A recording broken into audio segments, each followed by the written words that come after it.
रामचन्द्राय जनकराजचामनोहराय मामकाभीष्टदाय महितमङ्गलम् रामचन्द्राय जनकराजचामनोहराय मामकाभीष्टदाय महितमङ्गलम्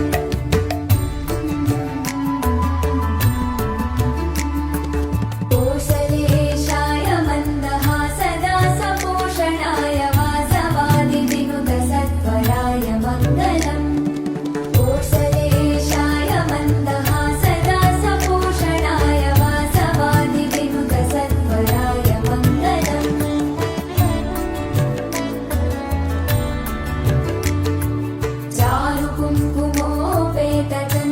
चारुकुङ्कुमोपेतचन्दनादिचर्चिताय हारकटकशोभिताय भूरिमङ्गलम् चारुकुङ्कुमोपेतचन्दनादिचर्चिताय हारकटकशोभिताय भूरिमङ्गलम्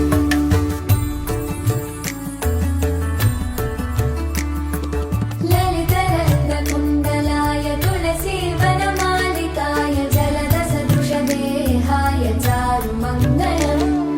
ललितरत्नकुण्डलाय तुलसीवनमालिकाय जलदसदृशदेहाय चारुमङ्गलम्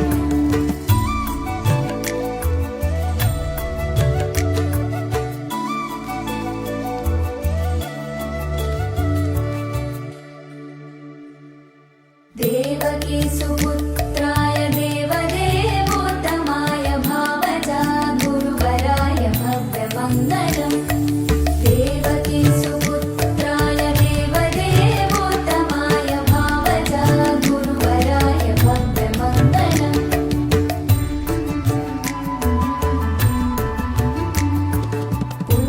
पुण्डरीकाक्षाय पूर्णचन्द्राननाय अण्डजातवाहनाय अतुलमङ्गलम्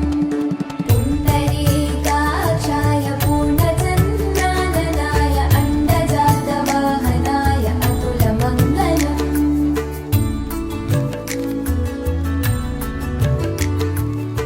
विमलरूपाय विविधवेदान्तवेद्याय सुमुखचित्तकामिताय शुभ्रमङ्गलम्